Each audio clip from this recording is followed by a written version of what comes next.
Can we start with the salawat, please? Allahumma salli ala Muhammad wa ali Muhammad wa ajil farajam. Assalamu alaikum wa rahmatullahi wa barakatuh. So, carrying on with Prophet Musa. You seem to be enjoying this more than the surahs. I mean, the amount of feedback I've got for this is... But hey, we'll look at it some other time. If you... Just a little bit of a recap, okay? And I learned that from television. When you look at a series, they go back to the last episode and they tell you what's going on. So if you remember, we talked about the magicians, and they went into sajda. Now, one thing that I probably didn't say last time was that when Fir'aun threatened them that he would cut off their legs and their hands, and we talked about it, and he would crucify them, they said, we really don't care. And he did do that. So that day of celebration turned into a bloodbath.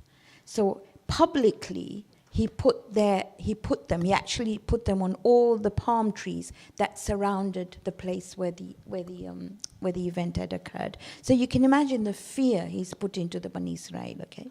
Now it's after that you have the case of the murdered man, which we did in Surah Al-Baqarah, which you all know about. Now, what happens here is that there is a group of Bani Israel who have joined Fir'aun because they're petrified of what's going to happen to them. There's a fear in them that this is going to happen to them. So they've joined them as well. And the people of Egypt, after a little while, when they see this community growing, now feel slightly threatened. Because I told you last time that the Bani Israel settled down and they had this community they built up. So they felt a little bit threatened. So they come up to Fir'aun and they say, we don't like what we're seeing. We just don't like this. And he's quite happy because he's looking for an excuse to harass them. So if you look at Surah number 7, which is Surah Al-A'raf, we've done it, and this is Ayah 128. The Bani Israel are now a bit scared. But Musa tells them, قَالَ مُوسَى لِقَوْمِهِ إِسْتَعِينُوا بِاللَّهِ. Ask help from Allah. What is your problem? Calm down. وَاصْبِرُوا. Now, sabr very often translated is patience. It's actually self-control. And I mentioned that before. Perseverance, self-patience. Please take it out of your head that it's patience. Because in everybody's head, patience means just sit down and wait and it'll come. It's not going to come. Okay? So it's self-control. And he says, have self-control. Innal arda lillah. This earth belongs to Allah. Yurithuha man yasha'u min ibadihi. He will cause whoever, those who are attached to him to inherit it. Wal aqibatu lil muttaqin. And always know the end is for those who have taqwa or those who are God conscious. But Fir'aun and Haman is his advisor, now introduce a policy to harass them. Okay, so they're dead bent on doing that. It's not something that divinity likes or anybody likes. So Allah sends them reminders, and reminders are in the form of calamities. So when the first reminder comes, so when there's a drought in Egypt, and normally what happened once a year was that the River Nile would flood, and that flood would help with the surrounding area, and agriculture, it was good for them. When that happened, in a hadith we learn that Fir'aun goes to the Nile, he actually goes into sajda and he says, Ya Rab, I know you are the Rab. I know I call myself a Rab, but truly I know you are the Rab. Can you cause the Nile to come back again and for water to come? And water does come back again. Now, that's a major lesson for all of us. If Fir'aun cannot be written off by speaking to Allah, why do we think we're written off? I had a call yesterday from somebody who said, I talked about this before, and this person said that I've committed a major sin and I've asked for forgiveness and I've tried to put things back and I just can't get it out of my head. Well, it's not Allah. Allah is not petty. He does not hold grudges. You ask for forgiveness, He'll forgive you. Does He not say, La taqnatu min rahmatil? La, do not despair in the mercy of Allah. Inna Allaha yaghfiru dhunuba jami'ah. He forgives all sins. Inna Allaha ghafurur rahim. Surah number 39, ayah 53. You can look it up later. And that's exactly what Fir'aun does. He says, I'm really sorry I called myself Rab. I know you're Rab. So the water comes back again. Then you have widespread deaths, you have the floods, you have locusts, you have lice, you have frogs, and the Nile becomes a river of blood. You've got the 7 things there, which you will see in the Qur'an. And it avoided the Bani Israel community. Yet every time he would call Musa, and Musa would tell him, please, can we take the Bani Israel? And he would say no. Can you release them out of slavery? And he would say, yes. As soon as this is over, I will do that. And it wouldn't work. So he had his signs. So now he plots. And he says, you know what? This is magic. So I think we should kill Prophet Musa. He says he doesn't call him a prophet. He said, I think we should call Musa. So here he is, trying to make his way, trying to get rid of Prophet Musa. But in his court is his cousin and his treasurer, and we talked about it, Hizkiel, right? So Hizkiel is his cousin. And Hizkiel says, how can you kill somebody who's just saying there's one God? So he takes Hizkiel to task, and he tells Hizkiel that, who is your Rabb? Before he does that, he talks to the people of his own people. And he says, who is your Rabb? And they say, you are our Rabb. Excuse me, all the rest of it. You know, you're the one who gives us everything. You're the one who makes the Nile overflow, all the rest of it. Hizkiel tells him, when he says, who is your Rabb? He says, I am the Rabb of all these people. He doesn't say Fir'aun. He said, I'm the Rabb of all these people, the one who created them, the one who guided them. Fir'aun thought in his head that he is praising him as Rabb, and he lets him go. Do you understand what I'm saying? And this is the concept of taqiyya that comes in the life of Prophet Musa, right? Okay, so let's look at here. He says, وَقَالَ Musa, he says, إِنِّي عُذْتُ بِرَبِّي وَرَبِّكُم مِّن كُلِّ مُتَقَبِّرٍ لَا يُؤْمِنُ بِيَوْمِ الْحِسَابِ.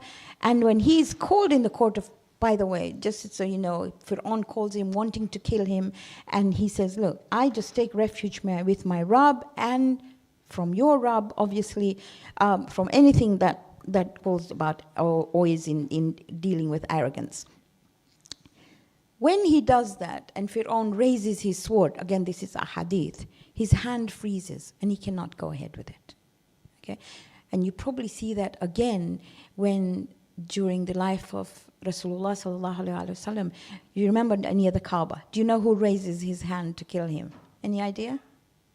We did this surah when we did the last 10 surahs. Abu Lahab, yes? You've forgotten. Okay, we'll go back to it, inshallah. So now he's not feeling too good. So the first person that comes in his way is a person who is known in Arabic as a mashata. Mashata is a hairdresser. Now this hairdresser looks after Fir'aun's daughters. Now remember, Asya could not have any children, so it must be another wife, okay? If you read a hadith, some of them say that this was Hizkiel's wife.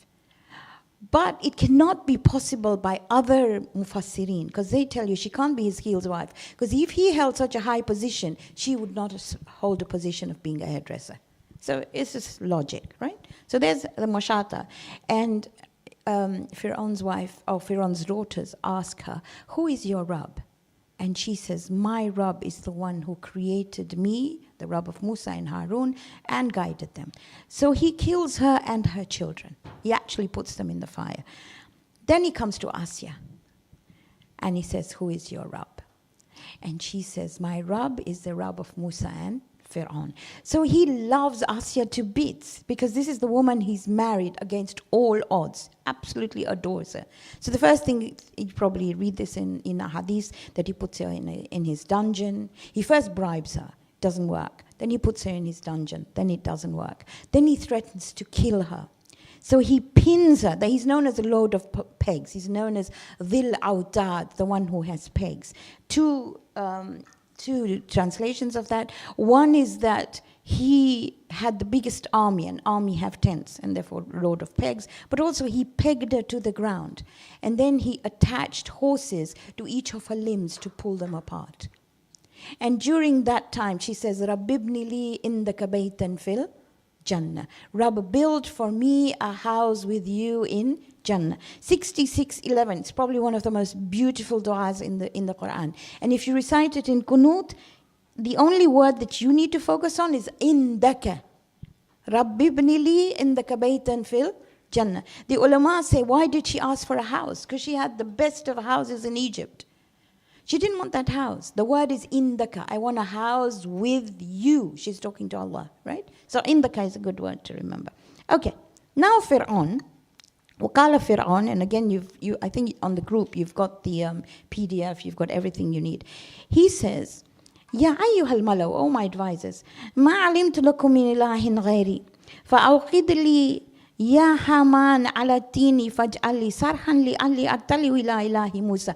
Build me a massive tower, brick by brick, so I get to know who this God of Musa is. وإني لأظنه من الكاذبين, and I want to prove him to be one of the liars.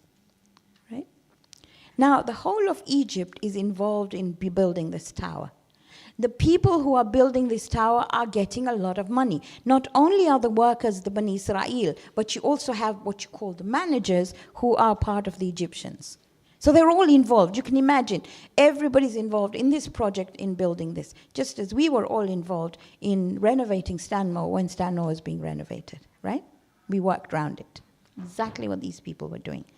So, with everybody so engrossed in building a tower, Prophet Musa, as advised by Allah, takes the Bani Israel and says, let's go leave Egypt. Now there was a group that wanted to stay with Fir'aun because they were petrified, they were scared. And they thought outwardly Fir'aun would be the winner. And they thought there's no way Musa is going to win, or Musa is going to get through this thing. So they stayed on. So here Allah says, فَاتْبَعُوهُمْ مُشْرِكِينَ فَلَمَّا تَرَعَ الْجَمْعَانِ قَالَ أَصْحَابُ مُوسَى إِنَّا لَمُدْرَكُونَ. So they leave. And when they leave, Fir'aun finds out. So you can imagine, if you close your eyes and you imagine, they've left Egypt, they're at the brink of the Red Sea, and they can hear Fir'aun and his horses behind. And immediately they say, إِنَّا لَمُدْرِكُونَ, khalas, we are doomed, we are finished. And they start having doubts about Prophet Musa. And Musa says, قَالَ كَلَّا إِنَّ مَعَيَ رَبِّي سَيَهْدِينَ. What is wrong with you? I know my Rabb will guide me. Now if you don't take anything back from today's session, take this verse, 26:62. Just flip it, 26 and 62. If you're ever in trouble, if you ever have issues, recite this word, your Rabb will guide you. قَالَ كَلَّا إِنَّ مَعَيَ رَبِّي سَيَهْدِينَ. Forget about that bit, just this bit. إِنَّ مَعَيَ رَبِّي سَيَهْدِينَ. Please remember it.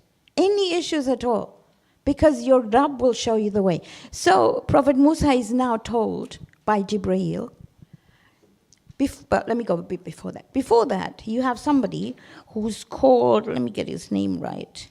So his name is Qabil, and somebody, Kalib ibn Yuhana.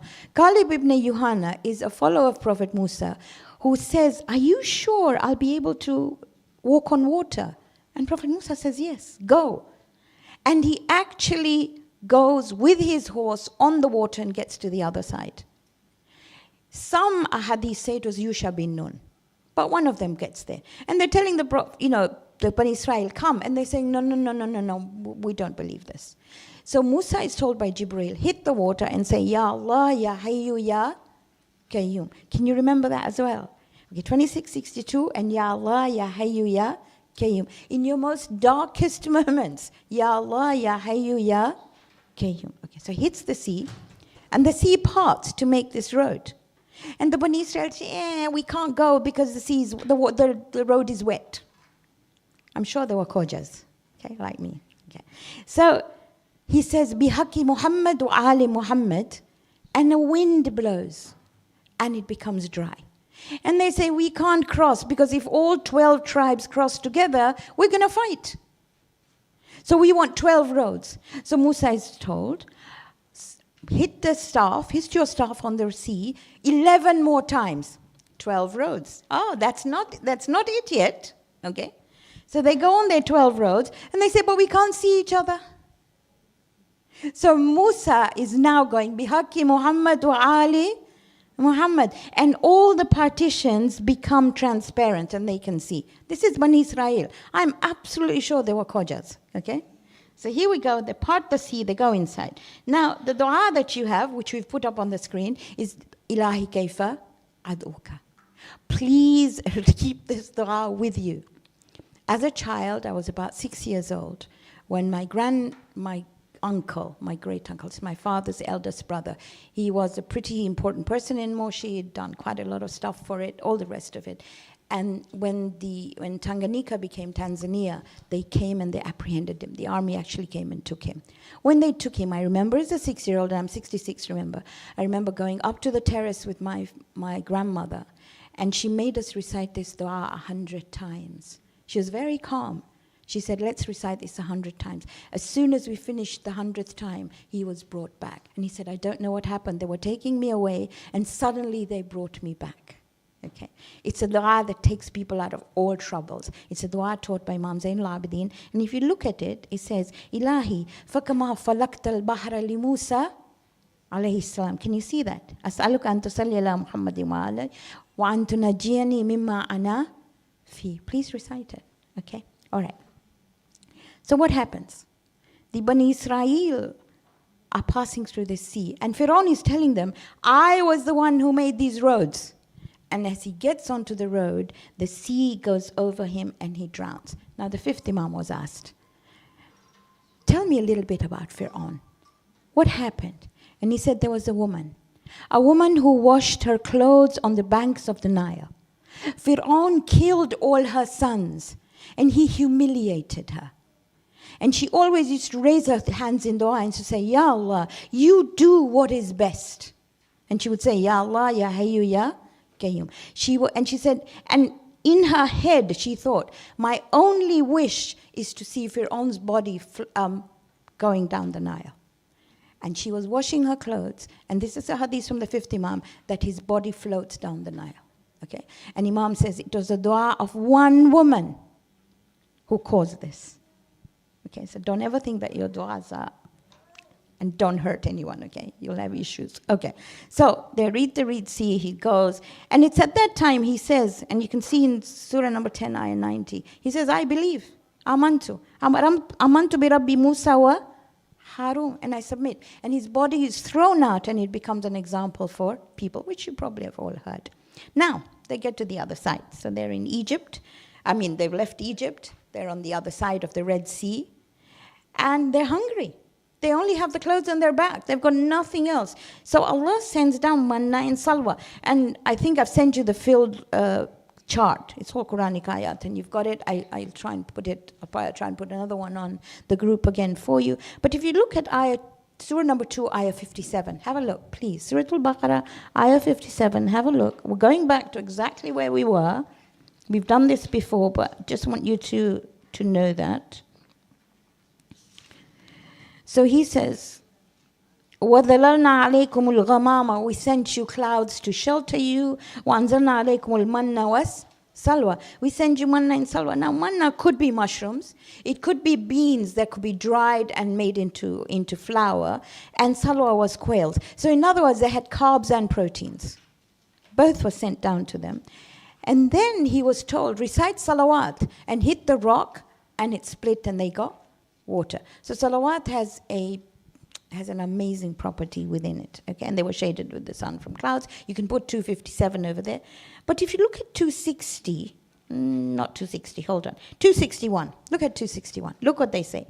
They say, وَإِذْ قُلْتُمْ يَا مُوسَى لَن نَصْبِرَ عَلَى طَعَامٍ وَاحِدٍ. This is too boring for us. Just manna and salwa. So what did they say? They say, فَادْعُ لَنَا رَبَّكَ يُخْرِجْ لَنَا مِمَّا تُنبِتُ الْأَرْضُ مِنْ بَقْلِهَا. We want herbs, we want كِثَّائِهَا وَفُومِهَا وَعَدَسِهَا وَبَصْلِهَا. We want garlic, lentils, cucumbers, and onions. So Musa tells them, you want prison food. Egypt was prison food. It may have been better, but you are free here. No. They said, this food is too boring for us. Okay? And then they said, we need something to focus on. So they're telling Musa, and this is 7:138, وَجَاوَزْنَا بِبَنِي إِسْرَائِيلَ الْبَحْرَ فَأَتُوا عَلَىٰ قَوْمٍ يَعْكُفُونَ عَلَىٰ أَصْنَامٍ لَهُمْ قَالُوا يَا مُوسَى اجْعَل لَنَا إِلَٰهًا كَمَا لَهُمْ إِلَٰهٌ قَالَ إِنَّكُمْ قَوْمٌ تَجْهَلُونَ. They said, just make us something we can focus. We know there is one God, but we want something to be able to focus on. And he says, you know what? You're such an ignorant people. What's wrong with you? Okay? Now, they've left Egypt. Prophet Musa had always promised them that I'll give you a book. So you will have some laws from Allah. And this was the Torah. So it goes on the tour. And they say, we want to come with you. Because he said, I can't take all of you. We're going up the mountain. Can't take all of you. So out of 700, came down to 70. And then you have these 70 people who accompany him on the mountain of Tur. Now this starts on the 1st of Dhul Qa'dah. And it's known as Arba'in Kalamiyah. It ends with Eidul Hajj. 30 days of Dhul Qa'dah and 10 days of Dhul Hijjah. Okay, so that's 40 days. So he goes up with these 70 people up to there, and he's left Harun to look after his people. You good with that? And we all read this ayah, don't we? وَوَعَدْنَا Musa إِنَا Salah. First 10 days of Dhul Hijjah. Yes, you read this. وَوَعَدْنَا Musa 30 لَيْلَةً. There's a reason of reading them. And he extended it for 10 days, so 30 plus 10. Now let's see what happened after 30 days. Here we go. I'm just going to go back here. So after 30 days, I need you to look at your Qur'an now, so you get that. It's on there, okay? So after 30 days, Bani Israel are getting really, really restless because Musa is not back. He promised them, I'll be back after 30 days. Allah says, we added another 10 here. You good? They are thinking 30 days and he'll be back. They've been counting minutes and they can't stand anybody else but Musa. So imagine he's saying, I'll come back after 30 days. Allah has added another 10. And that's why you recited that sometimes things don't happen the way you want. Things take time. Okay. Let's see what happens. So Samiri, now you remember last time I told you that Bani Israel were like the bankers or the safekeepers of the jewelry. And they couldn't give their jewelry back, so they took it. Some riwayah say that because Egypt was left in a state of turmoil, there was no government there because Fir'aun was drowned, that Prophet Musa sent some people, some Bani Israel, to go back to Egypt, to restore order in Egypt, and to bring back the treasures, which rightfully belonged to the Bani Israel, but had been taken away by the Egyptians. So, Allahu Ya'lam, I don't know what it is, I'm telling you both sides of it, okay? So here we are, they've got all this gold, and Samiri says, you know what? You don't want to keep this gold because it's bothering you. You think it's not your gold. Let me make something you can focus on. So he takes all the gold, he melts it, and he makes it into a calf. And he says, this is something you can focus on. Focus on the spirit inside in the cow, because that's the God of Musa. That's why I said this is your God and the God of Musa. Okay. Now, what he also did, again you'll find in a hadith, you'll find an ayah of Qur'an relating to it as well, is that when they crossed the Red Sea, he saw Jibreel. And when he saw Jibreel, he thought, this is somebody who is really amazing. So he took the sand from under his feet and he put it in his pocket. Now some riwayah says that he put this sand over this cow, and this cow started making a noise. Some say it was the way the wind went, and Allahu Ya'lam. I don't know. I'm giving you all the ahadith that I've got. You good? Okay. Now Musa. 10 days, 30 days is finished. 30 days is finished, and these 10 days he wants to go higher. Have you ever climbed a mountain? You have. You always want to go higher, right? So I remember going to Mount Kilimanjaro, and you don't realize that you'll get altitude sickness, okay? This is probably what happened here. Anyway, so there's Musa. 30 days, he wants to go higher. He can see those 70 people there. So he hurries up because he just wants to go. He just wants to go. Look at what Allah says, okay? وَمَا أَجَلَكَ عَنْ قَوْمِكَ يَا Musa. Why'd you hurry up? Musa, why'd you come so quickly? قَالَ هُمْ أُولَٰئِ. They're just down here. عَلَى أَثَارِ. There, you can see their footsteps as well. وَعَجِلَتْ إِلَيْكَ رَبِّي لِتَرْضَىٰ. I thought if I came quickly, you'd be happy. So, if you want to pray namaz early, you can't. You know that, don't you? You have to wait for the time. There were people at the time of the Prophet, the companions. Oh, most of us pray when it's getting qaza. But the time of the people of the Prophet, the companions, used to tell Bilal, hurry up and give adhan. So this is telling you, he's saying, why did you hurry up? You know, you need to come here on time. And then Allah tells him, Musa, do you know what happened downstairs? Down there, there's a lot of matata going on. Samri is having a lot of problems, okay? So these 70 now, so he comes back down where the 70 people are. And he's been given by Jibreel these tablets, which are known as the tablets of Torah. You know, it's 10 commandments, but you can read about that later. But they say, وَإِذْ قُلْتُمْ يَا مُوسَى لَن نُؤْمِنَ لَكَ حَتَّى نَرَى اللَّهُ جَهْرَةً. We will not believe in these tablets, and we will not tell our people to believe in these tablets until we absolutely see God. You saw the burning olive tree. We want to see God as well. فَأَخَذَهُ الصَّاعِقَةُ وَأَنْتُمْ تَنْظُرُونَ. So Allah says, okay, look at that mountain. You just look at what I can do at that mountain. So so you can imagine they're on a mountain, they see another mountain, and the mountain across just shatters, and it explodes. When it explodes, Musa faints. When he gets up, all 70 are dead. So he raises his hands and says, Ya Allah, I can't do this. I need them. And he brings them back to life. Okay, so you'll find that in the Qur'an when I put all the... I'm trying to hurry up because I want to finish this today, okay? Now he goes down. So he goes down with these 70 people.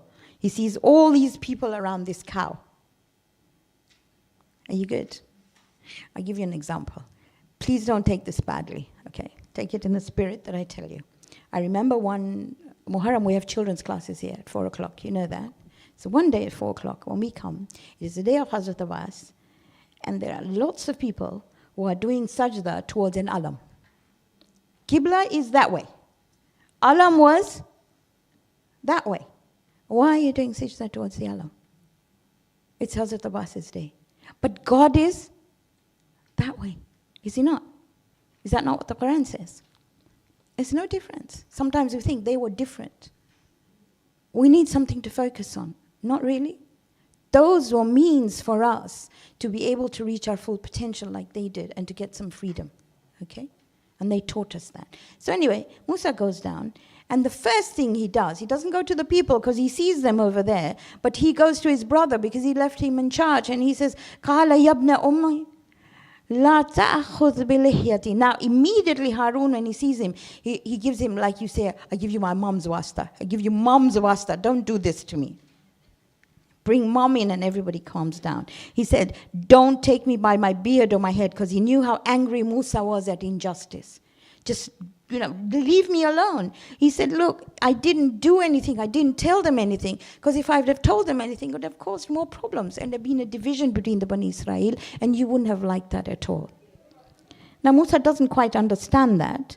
But he's absolutely mad. But look what he does. This is sabr. He hugs him and he asks Allah forgiveness for both of them. Okay?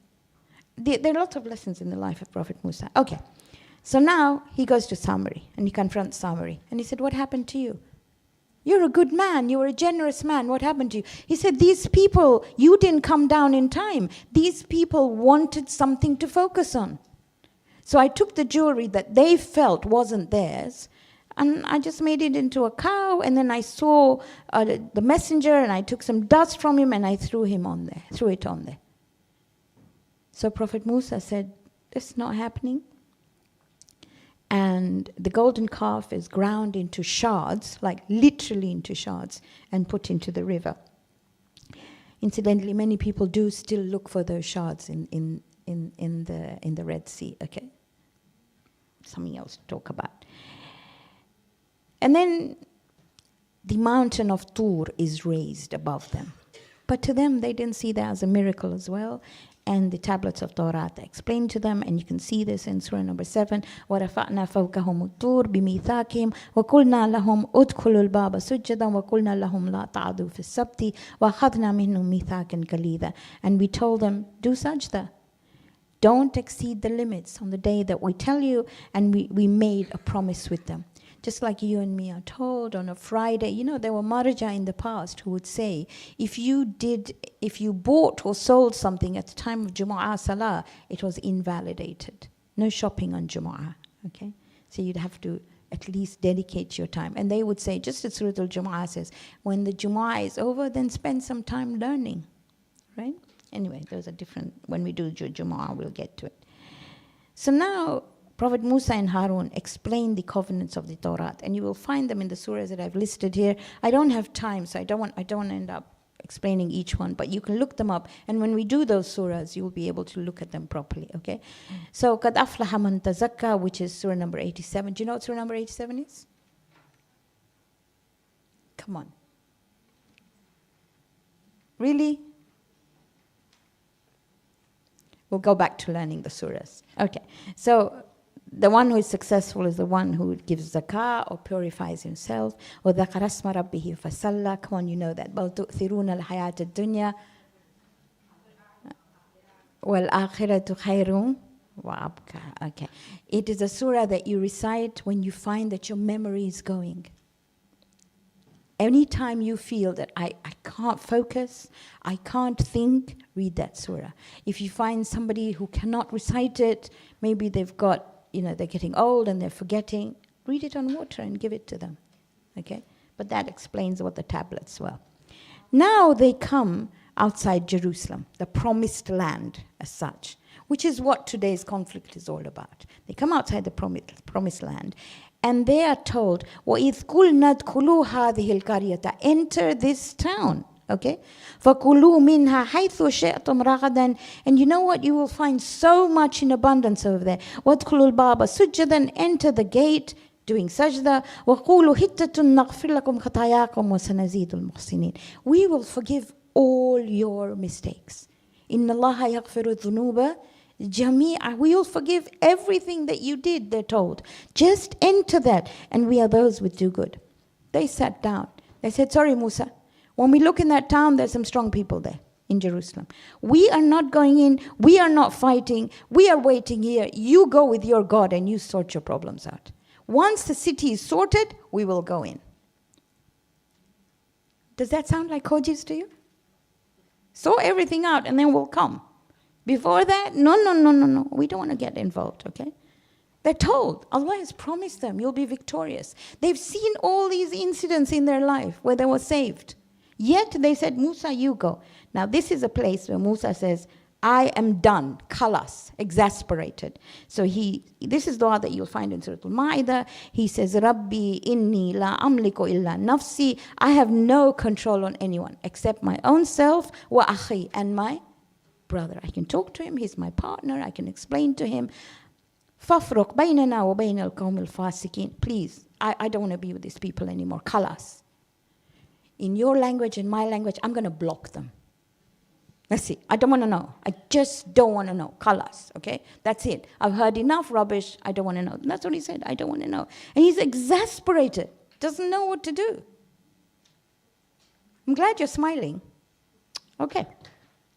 So what happens? Allah says, قَالَ فَإِنَّهَا مُحَرَّمَةٌ عَلَيْهِمْ 40 سَنَةً. For 40 years you will not be able to enter this land. Okay? So they're told they're going to go in the earth, they will wander in the earth. فَلَا تَعْسَ عَلَى الْقَوْمِ الْفَاسِقِينَ. And don't cry for them as well, because they brought it upon themselves. So because of their ingratitude and their arrogance, for 40 years they wander in the desert. And you probably hear that in all the historical books, right? Prophet Musa and Prophet Harun are with them as well. In between that time, while they're wandering in the desert, and we did Surah number 18. Do you remember Surah Al-Kahf? This is where Prophet Musa finds Khizr. Because whilst he's with the Bani Israel, they tell him, we don't know anybody more knowledgeable than you. And he feels bad. He feels really bad. So his humility tells him, I need to be able to find somebody who knows more. That's why he goes looking for Khidr. And Allah sends him to Khidr. You remember Surah 18, yes? You look at me like you haven't done it with me. Okay, go back to the videos, you'll find it in there. So he meets Prophet Khidr at that time. An entire generation dies wandering in this desert. Prophet Musa and Harun die as well. Prophet Harun dies first. Prophet Musa gives him ghusl kafan and buries him. And then Prophet Musa on his deathbed has this wooden tablet. You know the box in which he was as a baby? He puts in there the tablets of Torah, manna, sandals, Prophet Harun's turban, and literally other things in which his mother had placed him in that books. And this is known as the Ark of the Covenant. You probably heard of that. And it was lost for a little while, okay? And this was entrusted to Yusha bin Nun. Look at how long he lasted, 240 years. So on the 21st of Ramadan, you know you read a dua, Ya Mulayn al-Hadid li Dawood alayhi salam. We just read it. We pare and pare and pare. I do at least, okay?